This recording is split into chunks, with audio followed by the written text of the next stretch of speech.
Assalamualaikum warahmatullahi wabarakatuh. Teman-teman, jumpa dengan Om Tris CMKM. Kata Mas Slamet dari Yogyakarta, Mas Slamet Wibowo. Om Tris, di Jogja itu dalang-dalang sepantaran Mazda Akbar. Di atasnya sedikit, di bawahnya sepantaran dengan Mazda itu. Kalau guyon dengan sinden memel, guyonnya jauh melebihi dari Mazda Akbar. Tidak apa-apa, tidak ada masalah, no problem. Ya, tidak ada komentar-komentar yang teror meneror, bully membuli, tidak ada ya. Terima kasih Mas Slamet. Memang seperti itu sebenarnya. Mazda itu guyon-guyonnya di panggung masih super ya, super belum maksimal gitu loh ya, belum maksimal, masih jauh ya. Bahkan yang senior-senior tuh malah lebih kalau kita mau jujur, kita mau, tetapi ya itulah perjalanannya berbeda ya. Jadi makanya saya sering mengatakan bahwa dalang-dalang muda yang moncer itu ya tidak ada yang problem dulu. Dan kelebihannya Mazda itu lebih banyak yang mencintai, lebih banyak yang menanti. Jadi ada satu balance, keseimbangan ya. Ada sebuah komentar begini teman-teman ya, seperti ini dari Andika. Harusnya Mazda jangan terlalu ikut main drama di Limbuan, biar BD-nya ya aja, kesannya kok terlalu gimana gitu loh, kok jual jawil, maksudnya jual jawil ya, sama banyak sinden dan BD wanita. Kemudian ini dari Winarni DIS, maaf saya pribadi juga penggemar Mazda, penggemar tenan pokoknya, penggemar Mazda Akbar. Kalau bisa jangan sering ikut di ludrukannya juga. Kemudian ada yang mengatakan di komentar lain, yaitu kelihatannya kurang berwibawa. Ya itu namanya komentar ya, monggo saja ya, kita menjauhkan suudon, kita husnudon saja. Mudah-mudahan ini tujuannya baik. Akan tetapi teman-teman tentu apa yang dilakukan punya satu tujuan, punya alasan ya. Ya punya alasan. Untuk itu ini pemikiran saya, jawaban saya atau ulasan saya menurut saya ya. Jadi menurut saya, bukan menurut Mazda Akbar. Aku juga ngerti nih menurut Mazda Akbar.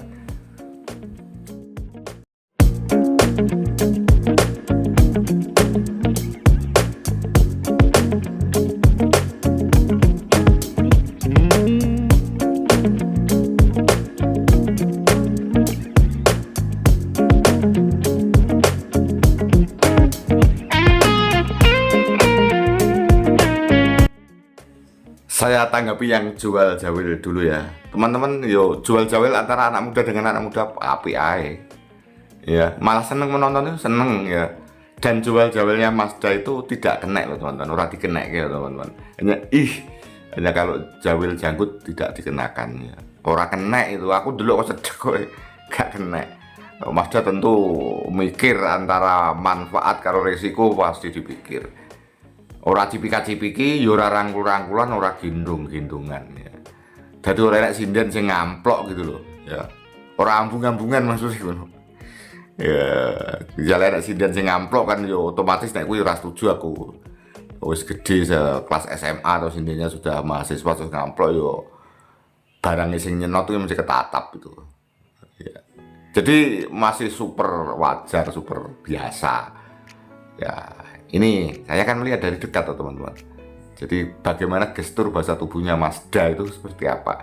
Misalnya jawil gak dikeneke ya, dan itu seneng, penonton seneng ya, penonton seneng wong kayak drama-drama percintaan anak muda dengan anak muda seperti itu. Oke, kita lanjut teman-teman ya. Kemudian teman-teman yang perlu saya sampaikan, dikala awal-awal saya mengikuti Mazda ya, itu masih tahun awal-awal 2024, itu saya ketemu Pak Koko Wijanarko SSN, mantan instrukturnya dikala lomba di tingkat nasional. Aku takok, Mas, kan banyak ya dalang-dalang yang lulusan ISI ya, itu kok Mazda bisa tenar itu apa Mas? Yo Akbar itu ya kan yang karunya Murti ya. Akbar itu kan cayo pinter, harus diakui wong juara tingkat nasional. Jadi juara tingkat nasional pinter nek diarani kuwi nebeng yo sing ngarani yo memang geting keburu sengit gitu loh. Pelajaran di sekolah itu istilahnya kan begini. Nek biyen nek cah kuliah ku ilmu murni atau pure science. Lah, dikala di lapangan itu mungkin kalau salah dibetulkan applied science atau namanya ilmu terapan. Jadi Mazda kemarin bilang bahwa ilmu-ilmu yang dari isi tidak semua diterapkan ya. Jadi ilmunya yang betul, ilmu pedalangan dan ilmu entertainment dari isi tidak selalu diterapkan di lapangan ya. Karena beda. Misalnya dalang konser, dalang yang dilihat oleh masyarakat homogen dari masyarakat pecinta budaya semua, tentu mayangnya akan berbeda lah. Tapi dikala mayang di pasaran seperti itu, Mazda itu katanya pandai membaca pasar,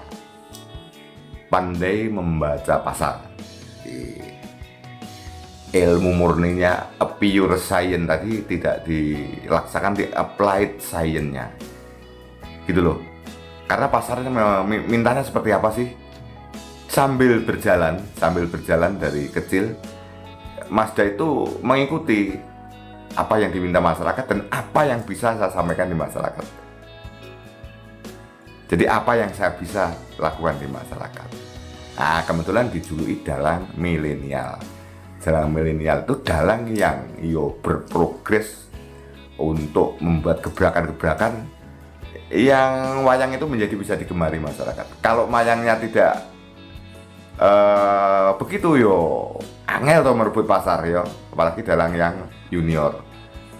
Bisa sampai seperti ini perjuangannya panjang teman-teman, perjuangannya sangat panjang. Misalnya begini dari opening, kalau Mazda openingnya seperti wayang dulu kan podo-podo dalang liyane, misalnya Surep Doto Pitona Nanggih Nagari Pundito ingkang kaiko adito sopurwo adilinuih doso 10 purwo kawiwitan bla bla bla bla. Akan begitu. Lah Mazda openingnya dibuat seperti itu. Jadi openingnya Mazda itu menggambarkan cerita yang akan dilakukan itu. Jadi penonton itu diberi gambaran cerita.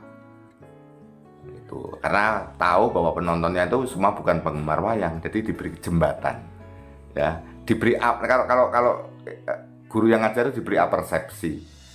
Ya, namanya ada apersepsi ya.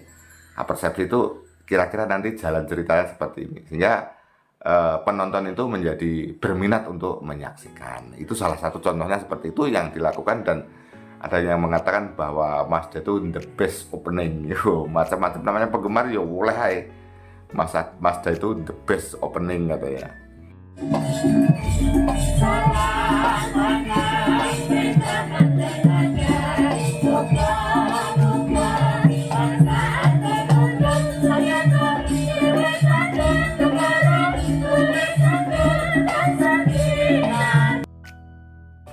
Sebelum saya lanjutkan, kilas balik ke tahun 80-an teman-teman. 80-an berapa itu wayang mulai redup, agak ditinggalkan ya. Yang laku hanya dalang-dalang besar saja karena banyak sekali saingan, ada TV, ada macam-macam ya. Kemudian almarhum Ki Entus Suksmono membuat gebrakan bahwa sinden-sinden itu akhirnya untuk juga bukan duduk tapi berdiri. Waktu itu mendapat protes macam-macam. Kemudian Pak Kangko mayang sambil ngadeg, wayangnya dibuang-buang. Itu kan termasuk cara agar mereka bisa eksis tuh. Ternyata sekarang terus tidak apa-apa, dari perjuangan. Lah Mazda kan berbeda lagi. Mazda tentunya apa ya yang bisa saya lakukan apa ya? Kalau mayangnya tentu sudah teren mayangnya, karena di segmen hiburan itu menjadi tantangan Mazda. Di segmen hiburan itu tantangannya Mazda ya, akhirnya akan boleh bebas namanya dalang milenial ya. Yang menjadi tidak boleh itu kan yang mau meniru karena tidak bisa. Akhirnya awal-awal Mazda termasuk mayang sambil nyanyi duet itu banyak dalang-dalang yang tidak suka ya di platform Facebook itu saya juga punya Facebook ya, itu ya koyo kasarannya tidak setuju ya, karena macam-macam anunya motivasinya ya. Mungkin motivasinya dalang itu harus tadi berwibawa tidak harus seperti itu. Berwibawa kan pokoknya pinter, bisa menghibur, ya itu menjadi berwibawa menurut saya ya. Dalang tidak sakral duduk di tempat kursinya tapi bisa berdiri, itu yang dilakukan oleh Mazda ya. Nah, seperti itu teman-teman. Jadi no problem itu dalang milenial ya. Bahkan begini, bahkan kalau Mazda itu iso sulap, mungkin ya sulap. Kalau Mazda itu bisa debus, mungkin ya debus. Seperti itu loh. Jadi bagaimana membawakan diri biar berbeda dengan yang lain. Bahwa seniman harus punya karakter, harus punya pembeda, harus punya style seperti itu. Dan akhirnya menjadi brand, menjadi trademark. Mazda itu kalau limbuan diam saja, justru yang nanggap kecewa, penonton kecewa. Yumbuh ikut ngelawak, kemudian ikut ya drama-dramaan. Kemudian yang saya senang justru drama dikalah dengan Mbak Elisa Orkaros Alaso yang terakhir itu drama bagus. Yang tidak setuju aku setiap drama mesti Sido Pakso kalau Sri Tanjung bosen ya. Ini saya tidak setuju, karena mungkin suatu saat drama-drama lagi ya tentunya lain lagi, misalnya Joko Sambang arek Gunung Gangset atau Kris Nogososro Sabu Inten misalnya gitu, atau mengangkat cerita-cerita Korea atau Kapak Maut Naga Geni misalnya, atau drama-drama Baghdad yaitu Juar Manik dan Dawil Kasut. Dulu ada cerita wayang yang menarik dari Baghdad itu ya, Juar Manik, dan itu saya kira bagus. Jadi intinya misalnya pun drama ketoprak jangan itu saja ya, tetapi karena kan memang pasangannya mintanya itu ya seperti itu. Dan kemarin bahkan dikalah dengan Mbak Mimin dan Apri itu bagus sekali teman-teman. Yang sebelumnya hanya celengean saja, hanya guyon-guyon saja ya, karena itu menurut saya tantangannya kan begini ya, dikala bercinta itu mestinya kan dengan Mbak Apri atau dengan Mbak Yupika atau dengan Mimin, itu loh Mas dia bisa. Aku yuk kekelen itu. Mimin yuk ketok lanang loh. Mas dia jatuh cinta karo Mimin itu. Iso rayu-rayuan karo Mimin. Kan seperti itu. Itu menunjukkan teman-teman bahwa yo kelebihannya Mazda itu akhirnya menjadi brand, menjadi yang dinanti itu loh. Ya. Jadi selama ini kan yo terukur saja, katanya sebentar saja enggak apa-apa. Kalau dengan Mimin itu memang agak panjang. Tidak tahu itu kan memang ya kesepakatannya seperti apa ya. Karena menghargai sebagai pelawak senior dari jauh-jauh dari Klaten yang notabene itu termasuk pelawak Jogja. Itu Mas Akbar agak serius walaupun kadang-kadang diberi celengean.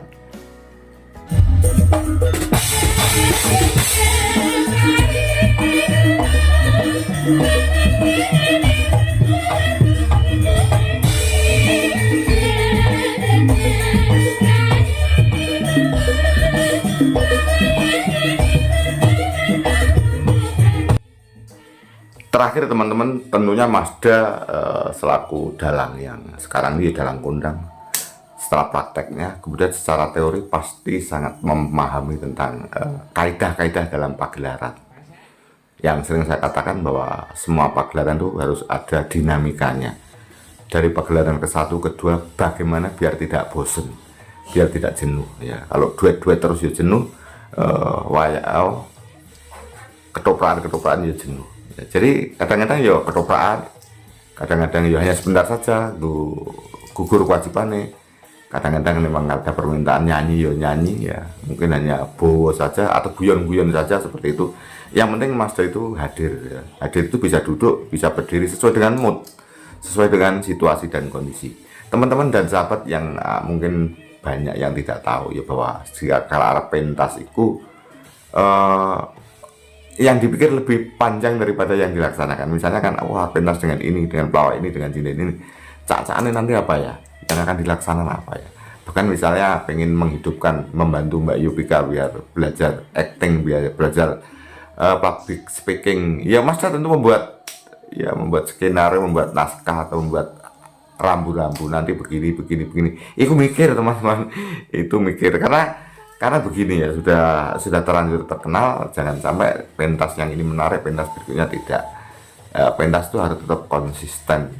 Semua pentas menarik, baik ada bintang tamunya maupun tidak. Jadi kalau ada bintang tamu, ada pelawak menarik, dan suatu saat ada yang nanggap tanpa bintang tamu, akhirnya Mas Dia harus menggunakan, memanfaatkan sinden-sindennya, bahkan ya memanfaatkan pengrawit-pengrawitnya yang sekarang mulai dibongkar ya, dari Mas Encus dengan siapa lagi, kemudian ada Vektor, seperti itu. Jadi tidak gampang teman-teman. Maka aku ini nek terus sing bully-bully ini yo kok tegomen, karena seniman itu tidak semudah yang dibayangkan. Apa yang dipikirkan semalam itu sudah dipikir berhari-hari. Bahkan lakon tertentu itu bahkan setiap hari dipikirkan karena lakonnya sulit, lakonnya baru, seperti itu. Itu teman-teman yang bisa saya sampaikan. Tentunya masukan Mazda untuk tidak selalu ketopraan, pasti Mazda ngerti itu. Ketopraan terus ya menarik ya elek jenuh ya. Pasangannya tidak menarik juga ya juga tidak akan seperti itu. Jadi dinamika, kadang-kadang yang ketopraan, kadang-kadang nyanyi, kadang-kadang ikut melawak saja, kadang-kadang yo hanya berdiri sebentar, seperti beberapa hari lalu tiga pentas dengan si Mbak Aul ya itu. Mbak Aul pas pitik-pitikannya ya, itu Mazda sekedar gugur kewajibannya, jangan sampai mengecewakan penonton. Intinya seperti itu. Jadi penonton atau penanggap itu selain wayangnya, justru Mas Akbar itu harus ikut andil, berperan aktif di kala segmen hiburan, baik limbuan maupun goro-goro. Itu teman-teman yang bisa saya sampaikan ya. Ada kurangnya tentunya saya minta maaf, mungkin bisa dilengkapi. Demikian, terima kasih. Wassalamualaikum warahmatullahi wabarakatuh. Sampai jumpa.